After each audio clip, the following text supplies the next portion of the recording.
Misteri harta karun di Indonesia. Halo sahabat Zipam, apa kabar kalian? Mimin doakan semoga kalian beserta keluarga sehat walafiat ya sahabat. Oke sahabat, konten kali ini membahas tentang misteri harta karun di Indonesia. Pasti sahabat penasaran kan dengan harta yang tersembunyi ini? Sama, saya juga sih. Dalam konten ini, kami mendapatkan sumber dari internet sahabat. Harta karun ini sudah tersimpan dari zaman dahulu loh sahabat. Daripada terlalu lama berbincang tidak jelas, langsung saja kita ke kontennya. Cekidot.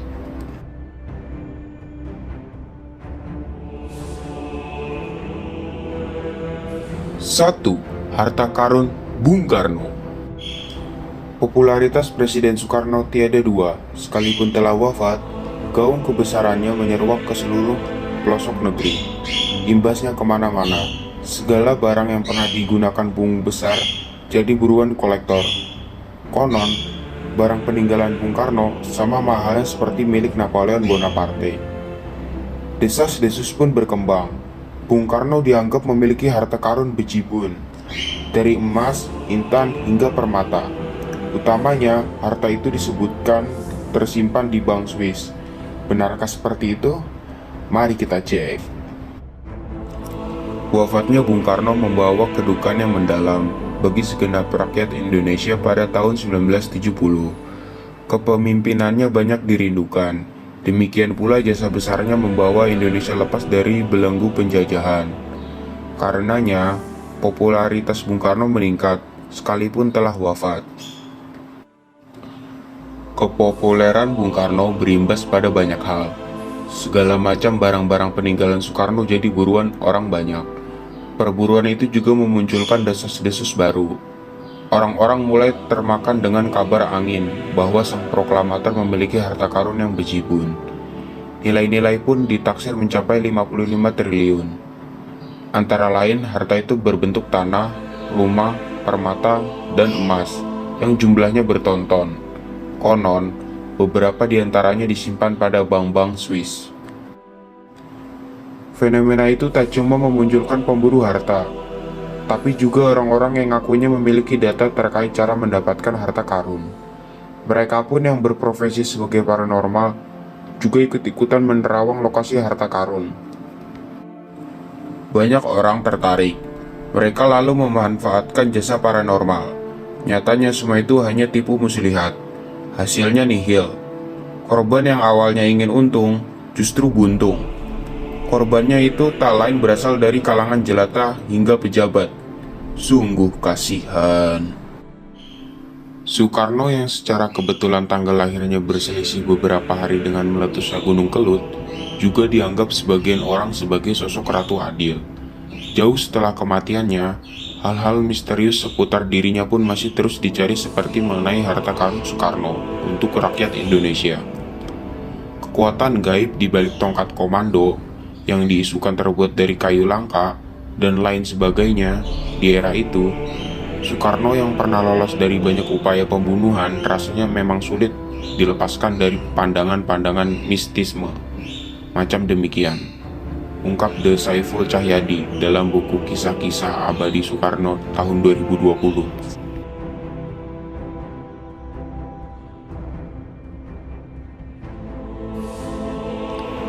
Harta karun yang tak pernah ada. Narasi adanya harta Bung Karno yang jumlahnya bejibun dapat dipastikan adalah tidak benar. Bung Karno sendiri ketika menjabat orang nomor 1 Indonesia, kantongnya acap kali tipis. Ia hanya menerima $220 Amerika Serikat per bulan. Jumlah segitu jelas tak cukup untuk memenuhi kebutuhan keluarganya, bahkan kurang. Ia pun menyamakan kondisi keuangannya selama jadi presiden, tak ubahnya seperti zaman berjuang di Bandung. Bedanya, kala itu Bung Karno banyak dibantu oleh istrinya, Inggit Garnasih. Sekali waktu Bung Karno sendiri sampai meminjam uang dari ajudannya sendiri. Bung Karno tak malu menuturkannya. Ia juga menyebut dirinya sebagai salah satu presiden melarat di dunia. Alih-alih memiliki tabungan berlebih, rumah pun tidak punya. Aku tak memiliki rumah sendiri. Tidak ada tanah, tidak ada tabungan, lebih dari sekali aku tidak mempunyai sisa uang untuk pengeluaran rumah tanggaku. Di sebuah negara, duta besar kami terpaksa membeli piyama untukku. Satu-satunya piyama presiden sudah sobek. Negara menyediakan tempat tinggal dengan cuma-cuma, bebas pemakaian listrik, 4 buah mobil resmi, dan 3 di dalam garasi untuk tamu negara, dan mereka membelikan pakaian seragamku. Tetapi, akulah satu-satunya presiden di dunia yang tidak punya rumah sendiri. Baru-baru ini rakyatku menggalang dana untuk membangun sebuah gedung buatku. Tapi di hari berikutnya aku melarangnya. Ini bertentangan dengan pendirianku. Aku tidak mau mengambil sesuatu dari rakyatku. Aku justru ingin memberi mereka. Cerita Bung Karno sebagaimana ditulis Cindy Adams dalam buku Bung Karno, Penyambung Lidah Rakyat Indonesia tahun 1965. Sejarawan Ong Hok Ham juga menepis anggapan adanya harta karun Soekarno. Ia mengambil contoh dari kerajaan yang pernah menguasai tanah Jawa, Mataram Islam. Kerajaan itu diisukan memiliki harta karun yang bejibun. Fakta di lapangan justru sebaliknya. Sistem perpajakan yang dijalankan Mataram Islam tak pernah sempurna. Mataram Islam sendiri tak dapat melunasi hutang-hutangnya kepada maskapai dagang Belanda, VOC. Kondisi itu tak jauh beda dengan kondisi harta Bung Karno. Andai kata harta karun itu ada, maka Soekarno tentu dapat menjadi juru selamat Indonesia keluar dari resesi ekonomi tahun 1960-an. Lagi pula jabatannya sebagai presiden tak akan lengser dengan banyaknya harta karun itu. Namun, pada kenyataannya harta karun itu memang benar-benar tidak ada. Sekalipun ada, boleh jadi satu-satunya harta karun yang dimiliki oleh Bung Karno bukan emas, apalagi permata. Harta itu adalah kemerdekaan Indonesia. Kerajaan Mataram juga tak pernah melunasi hutang kepada VOC. Dan karena itu merupakan negara Asia pertama yang dihadapkan pada beban utang luar negeri yang besar. Walhasil, Mataram tak mungkin meninggalkan harta karun. Apalagi Pulau Jawa juga tidak pernah memiliki tambang emas dan intan. Tidak pernah terdengar dalam sejarah tentang berlian yang menghiasi mahkota raja dan keluarganya, seperti intan Koh i Noor dari India yang kini menghiasi mahkota Inggris. Berlian yang pernah dibicarakan dalam sejarah Jawa paling-paling sebesar jempol. Jadi, cerita tentang harta karun di Jawa saya anggap dongeng belaka. Yang juga termaksud dongeng adalah kisah dana revolusi, tutup Ong Hok Ham dalam buku Wahyu yang Hilang, Negeri yang Guncang, tahun 2018. Harta karun mantan Presiden Soekarno tetap menjadi misteri sampai kini.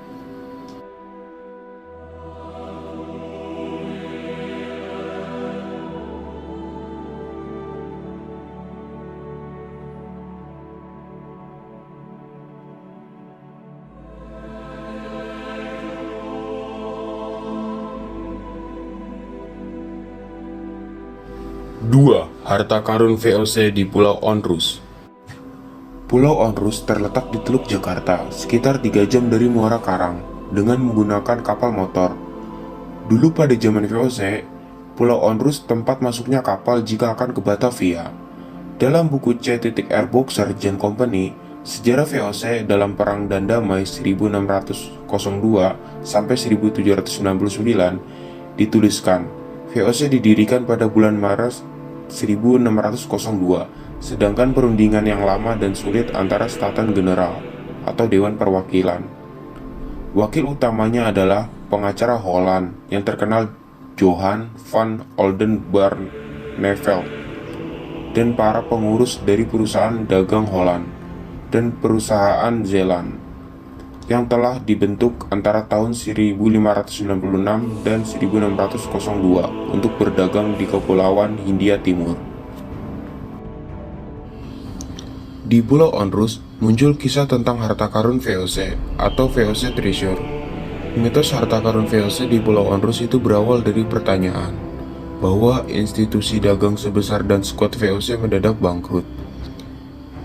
MC Rickles menjelaskan dalam sejarah Indonesia modern tahun 1200 sampai 2008 atau 2009, VOC menemui kemundurannya. Hal tersebut ditandai dengan letihnya berperang melawan daerah-daerah Nusantara yang tidak bersedia dieksploitasi, serta korupsi yang menyebabkan krisis keuangan perusahaan. Selain korupsi, diduga ada harta VOC yang disembunyikan di sekitar Batavia atau Jakarta sekarang. Teka-teki ini masih belum bisa terpecahkan. Ada juga yang menduga harta karun disimpan di Pulau Onrus atau Bangkar yang tersebar di kota Batavia, ujar Hadi S., penggiat sejarah di Jakarta. Di sekitar jembatan Kota Intan dan kali besar kawasan Kota Tua terdapat bangker yang masih terpendam, tersebar di bawah tanah kota itu. Tak hanya di kawasan Kota Tua atau Tanjung Priuk, data yang ada menyebutkan kawasan Keramat, Kebon Siri, hingga Master Cornelis atau sekarang Jatinegara menyimpan bangker di bawahnya. Terowongan bawah tanah juga ada di bawah Menara Syah Bandar, yang kini lebih dikenal dengan sebutan Menara Miring. Diduga terhubung dengan Benteng Frederick Hendrik di Taman Wilhelmina Park Oxford dan benteng bawah tanahnya, kini menjadi Masjid Istiqlal Jakarta. Selain itu juga ada terowongan di bawah Gedung Stadius, bahkan bangker di Stasiun Kereta Api Tanjung Priok, tuturnya. Setelah bangker di bawah Stasiun Tanjung Priok, bangker di depan Museum Sejarah Jakarta atau MSJ, kini bangker lain terkuak sedikit. Bangker di bawah Jalan Kali Besar Timur, atau di masa lampau kawasan ini disebut Pasar Pisang, ini dalam kondisi seperti ruang-ruang perkantoran atau ruang penyimpanan barang berharga. Pintu-pintu besi menjadi sekat ruang bawah tanah. Ada beberapa ruangan yang terbilang luas di bangker ini. Namun, tentu penelitian lebih lanjut perlu dilakukan untuk mengetahui apakah bangker ini punya koneksi ke bangker lain di kawasan itu. Apakah bangker ini hanya sebagai penyimpanan barang berharga atau juga sebagai ruang perlindungan manusia, ucapnya. Di masa antara tahun 1937 sampai 1942, Perang Dunia Kedua, pemerintahan Belanda mengharuskan seluruh bangunan pemerintah membangun bangker. Selain sebagai penyimpanan barang berharga, juga sebagai perlindungan saat Perang Dunia itu. Namun demikian, ternyata warga Belanda juga melengkapi rumah mereka dengan bangker. Hal itu terungkap dalam bukti-bukti berupa foto dan sebuah kisah khusus tentang bangker dalam majalah The Orange. Maka bentuk dan peruntukan bangker pun jadi beragam. Ditambahkannya ciri-ciri bangker di kawasan tersebut seperti yang sudah diinventarisir UPT Kota Tua. Meskipun belum ada upaya pengecekan, adalah berada di bawah tangga. Demikian pula bangker yang masih menyisakan air setinggi mata kaki di bawah gedung Rotterdam Lloyd. Bangker dengan tinggi sekitar 4 meter tersebut dalam keadaan gelap gulita. Untuk turun ke bangker itu, orang tak akan menyangka sebab pintu masuknya sudah tertutup dengan timbunan kayu dan rontokan tembok maupun seng. Sejarah bangunan milik perusahaan pelayaran Rotterdam Lloyd tak terungkap banyak, namun ada tahun yang menyatakan pembangunan gedung itu tahun sekitar 1938. 3. Harta karun kapal Flor de la Mar. Armada laut Portugis jauh lebih dulu menjelajahi Nusantara dibandingkan armada Belanda. Salah satu armada pentingnya adalah kapal besar Flor de la Mar. Flor de la Mar berarti bunga lautan. Kapal ini terbesar dan terbaik di lautan pada masanya. Kapal bobot 400 ton ini selesai dibuat di Lisboa pada tahun 1502. Pelayaran perdananya adalah dari Lisboa ke India. Estevão da Gama sebagai nakodanya. Dia adalah sepupu dari legenda penjelajah Portugis, Vasco da Gama. Kapal ini pernah bocor di perairan Mozambik, Afrika, dan harus istirahat 2 bulan di Mozambik. Flor de la Nova ikut serta dalam rombongan Portugis yang dipimpin oleh Afonso de Albuquerque dalam penaklukan Goa India dan Malaka tahun 1511. Meski kondisinya tak begitu baik sejak di Mozambik, sebagai kapal besar, Flor de la Mar menjadi kapal utama yang dikawal kapal-kapal kecil. Rombongan tiba pada akhir tahun 1511 di Malaka. Di Malaka, Albuquerque yang kesal kepada Sultan Mahmud yang mengulur waktu pembebasan armada Portugis yang ditawan, mengerahkan armada tempurnya, menghancurkan kekuatan Sultan Mahmud hingga kerajaannya yang ditinggalkan. Harta milik Sultan yang sangat banyak pun disita. Akhir tahun 1511, Flor de la Mar dimuati 60 ton emas. Albuquerque sebagai nahkoda tertinggi rombongan memerintahkan segera angkat jangkar dari Malaka untuk menyetor jarahan ke Portugis. Kapal Flor de la Mar dan kapal-kapal pengiringnya pun meninggalkan Malaka. Namun, badai menyinggahi Flor de la Mar yang sedang berlayar di perairan Pedir, daerah Pidie, Aceh Barat. Kapal akhirnya karam. Badai, ombak, dan kilat membuat kapal oleng dan sebagian karam. Namun, nahkoda utama rombongan itu selamat. Uang, emas, perak, tembaga, dan timah dari Malaka, kebanyakan uang logam timah, hilang dalam Flor de la Mar, tulis Afonso dalam laporan panjangnya dengan penuh duka. Amirul Hadi dalam respon Islam terhadap hegemoni Barat, Aceh versus Portugis, mengutip FC Denver terkait harta dalam kapal Flor de la Mar itu. Apa yang dibawa Afonso Albuquerque dan kawan-kawan itu adalah harta rampasan yang termahal yang pernah diperoleh oleh Portugis semenjak mereka tiba di India. Di perairan Nusantara, Flor de la Mar bukan satu-satunya kapal bangsa Eropa yang tenggelam. VOC juga kehilangan banyak kapal karena tenggelam dalam usaha dagangnya. Antara 1597 hingga 1800 terdapat 84 unit kapal karam di Nusantara. Buku Jejak Tinggalan Budaya Maritim Nusantara mencatat, selain kapal orang Eropa, ada juga kapal dari Tiongkok. Di antara kapal-kapal itu bermuatan barang berharga yang menarik nafsu pemburu harta karun. Sampai saat ini, Flor de la Mar tak pernah ditemukan dan masih misterius.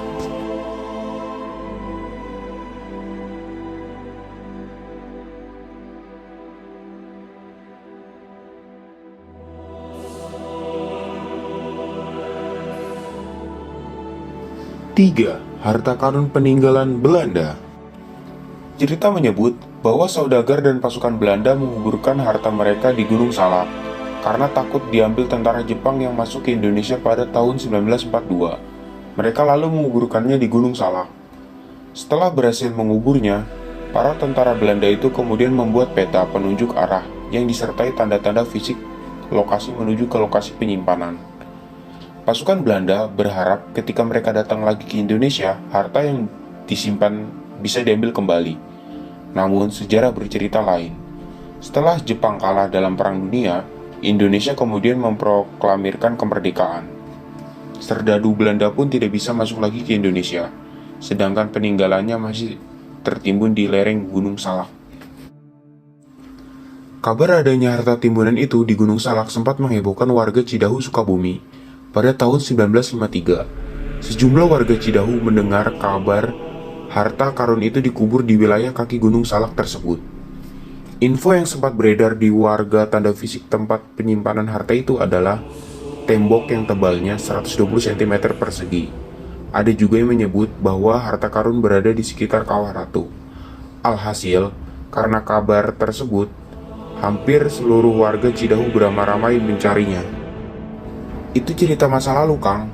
Dulu memang sempat ramai, tapi sekarang sudah jarang yang percaya, ujar warga Cidahu Husni kepada merdeka.com. Ketika demam harta karun tersebut merebak, setiap ada tembok sisa peninggalan Belanda dihancurkan warga. Dalam beberapa bulan, tembok sisa pembatas perkebunan milik Belanda dengan penduduk pribumi saat itu langsung ludes menjadi puing. Warga juga berusaha mencari harta peninggalan Belanda tersebut di Kawah Ratu. Namun naas, banyak warga yang justru tewas. Karena tak jua ketemu, kabar buruk adanya harta karun kemudian lenyap. Baru pada tahun 2006, kabar itu kemudian muncul kembali, namun tetap masih sebatas kabar burung perihal harta karun tersebut.